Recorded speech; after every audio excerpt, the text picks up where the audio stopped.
ഈശോ മിശിഹായ്ക്ക് സ്തുതിയായിരിക്കട്ടെ. നമുക്കൊരു നിമിഷം യുദ്ധങ്ങൾ, കലാപങ്ങൾ നടന്നുകൊണ്ടിരിക്കുന്ന എല്ലായിടങ്ങളെയും സമർപ്പിച്ച് പ്രാർത്ഥിക്കാം. സമാധാന ദൂതനായ പരിശുദ്ധാത്മാവേ, അവിടുന്ന് ആ ഇടങ്ങളിൽ ഇടപെടണമേ. യുദ്ധകൊതിയന്മാരായ രാഷ്ട്രപിതാക്കന്മാരുടെ മേൽ അവിടുന്ന് ആവസിക്കണമേ.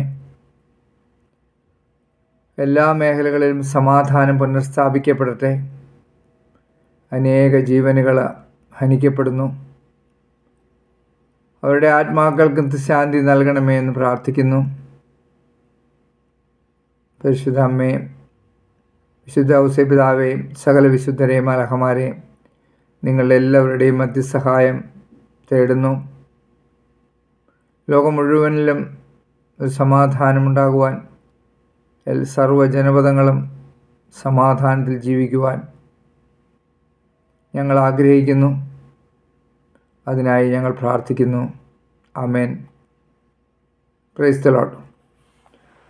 വിശുദ്ധ യോഹന്നാൻ എഴുതിയ സുവിശേഷത്തിൽ 11-ാം അധ്യായത്തിൽ 40-ാം തിരുവചനം. യേശു അവളോട് ചോദിച്ചു, വിശ്വസിച്ചാൽ നീ ദൈവമഹത്വം ദർശിക്കുമെന്ന് ഞാൻ നിന്നോട് പറഞ്ഞില്ലേ? ഈ പശ്ചാത്തലം ലാസറിനെ ഉയർപ്പിക്കുവാനായിട്ട് ലാസറിൻ്റെ കല്ലറയിലെത്തിയിരിക്കുന്ന യേശു സഹോദരിയോട് പറയുകയാണ്. സഹോദരി പറഞ്ഞു, ഇത് ചീഞ്ഞളിഞ്ഞ ആകപ്പാട് പരുവക്കേടായിട്ടിരിക്കുകയാണ്. 4 ദിവസമായി, തുറന്നു കഴിഞ്ഞാൽ ആകെ ദുർഗന്ധം ഉണ്ടാകും. അവിടെയാണ് കർത്താവ് ഇത് പറയുന്നത്. അപ്പോൾ വിശ്വാസത്തിൻ്റെ ആഴങ്ങളിലേക്ക് കർത്താവ് നയിക്കുകയാണ്. ഉയർപ്പിക്കുമ്പോൾ അവിശ്വാസം വീണ്ടും ബലപ്പെടുത്തുകയാണ്. മരിച്ചവൻ ഉയർത്തെഴുന്നേൽക്കുന്നു. ഇത് അന്നും ഇന്നുമെല്ലാം സംഭവിക്കും. നമ്മൾ ഏത് പാപാവസ്ഥയിൽ കഴിയുന്നുവോ ആ പാപാവസ്ഥയിൽ നിന്നും നമ്മളെ ഉദ്ധിതനാക്കുന്നത് സർവശക്തനായ കർത്താവാണ്. നമ്മൾ ക്രിസ്തുവിൽ വിശ്വസിക്കണം. ക്രിസ്തുവിൽ വിശ്വസിക്കുന്ന ഏതൊരു വ്യക്തിയും അവൻ ഏത് അവസ്ഥയിലാണെങ്കിലും അവിടെ നിന്ന് കരകയറ്റാൻ കർത്താവിന് സാധിക്കും. ഇതെങ്ങനെ സാധിക്കുമെന്ന് ചിലപ്പോൾ നമ്മൾ ചിന്തിക്കും. അത് കർത്താവിന് സാധിക്കും. ഇല്ലെങ്കിൽ ഞാൻ നിങ്ങളോടിപ്പോൾ സുവിശേഷം പറയില്ല. ഞാൻ കയത്തിൽ മുങ്ങി താന്ന് കൊണ്ടിരുന്ന വ്യക്തിയാണ്, പാപത്തിൻ്റെ അടിമത്തത്തിൽ. അവിടെ നിന്നാണ് സർവശക്തനായ കർത്താവ് എന്നെ രക്ഷയുടെ അനുഭവത്തിലേക്ക് നയിച്ചത്. അപ്പോൾ വിശ്വാസത്തിൻ്റെ ആഴങ്ങളിലേക്ക് കടന്നു പോവുക. നമ്മുടെ ജീവിതത്തിൽ എന്തെല്ലാം സംഭവിക്കുന്നുണ്ടെങ്കിലും അത് കർത്താവ് അറിയാതെ സംഭവിക്കുകയില്ല. ഒരു തലമുടി കൊഴിയുന്നതും കിളുക്കുന്നതും അറിയുന്നവൻ, നമ്മളെ സൃഷ്ടിച്ചവൻ അറിയാതെ, നമ്മുടെ അപ്പൻ അറിയാതെ ഒന്നും നമ്മുടെ ജീവിതത്തിൽ സംഭവിക്കുകയില്ല.